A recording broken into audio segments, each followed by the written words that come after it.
institucioneve. Tani, edhe për nga natyra e personit edhe institucionit, unë kam më shumë dëshirë që të kemi optimizëm, jemi të gjithë njerëz që jemi në politikë që një kohë të gjatë, besoj që e dojmë Kosovën të gjithë,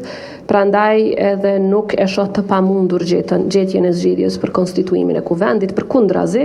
mendoj që kur ka vullnet politik, natyrisht zgjidhja arrihet shumë shpejt për disa orë, por kjo s'do të thotë që jemi afër në asnjë moment, prandaj edhe fola për optimizëm apo disponim minimal, por ashtu fillojnë gjanat e mira. Fillojnë me optimizëm minimal dhe pastaj rritet dhe në fund gjendet zgjidhja. Sfidat janë të mëdha, nuk është që nuk po i pranoj apo që i injoroj.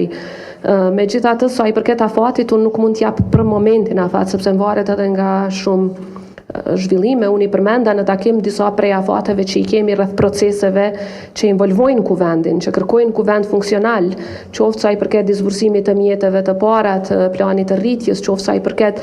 organizimin e lojrave mesdhetare, shumë çka tjetër. Këto janë procese historike për Kosovën dhe tepër të rëndësishme dhe askush nuk guxon t'i rrezikoj ato, sepse do të ishte edhe në kundërshtim me vullnetin e qytetarëve tanë të rrezikohet vendi ynë. Por afat nuk mund t'jap për momentin, do të shohim si shkojnë zhvillimet, në qoftë se arrihen numrat e nevojshëm për konstituimin e kuvendit